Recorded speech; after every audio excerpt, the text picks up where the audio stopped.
কুয়াকাটা আইয়া প্রথমে একটা জামা কাপড়ের দোকানে আইলাম গেঞ্জি কেনার লইগিয়া। কুয়াকাটা আইছি আর যদি কুয়াকাটার একটা গেঞ্জি না কিনি হলে কেমন দেখায় না। গেঞ্জি কেনা শেষ করে মোরা সাগরের দিকে রওনা দিলাম। সামনে দেখি একটা আইসক্রিমের দোকান, হের লিগে তিনজনে তিনটা আইসক্রিম কিনে লইলাম। দোকানদারের টাকা দিয়ে আইসক্রিম খাইতে খাইতে আইয়ে বললাম সাগরের পাশে। আইয়ে দেখতে আসি যে সাগরে অনেক মানুষ গোসল করতে আছে। দেখতে মনে চাইছে যে এখনই লাফ দিয়ে পড়ি, কিন্তু যে মোর পকেটে আবার মোবাইল।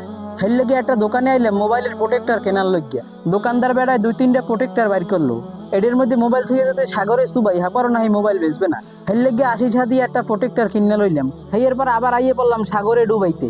আইয়া এই সাগরের ঢেউয়ের মধ্যে অনেকক্ষণ ডুবাইলাম। আর এই সাগরে ডুবাইতে মোদ্দারে যে কিরকম একটা ভালো লাগা কাজ করতে আছে হ্যাঁ খাওয়ার মতো না। অনেকক্ষণ ডুবাই নেওয়ার পর আইয়ে পড়লাম একটা জালমুড়ির দোকানে জালমুড়ি খাইতে। জালমুড়ি খাওয়ার পর ভাবলাম যে একটা হুন্ডা লইয়ে ঘোরা দরকার। কুয়াকাটা আইছে আর যদি হুন্ডা লইয়ে না ঘুরি হলে কি হয়। মোর ক্যামেরা দেখে সবাই আবার হাই হ্যালো দেওয়া শুরু করলো।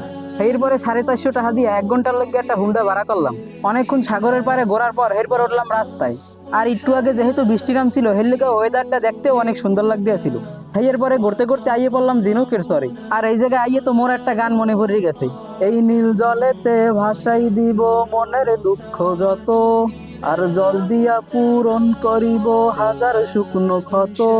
আরে পারতাম যদি থাইকা যাইতে এই সাগরের পারে, ঝিনুক মালা গাইথা কাটাই দিতাম জীবনটারে।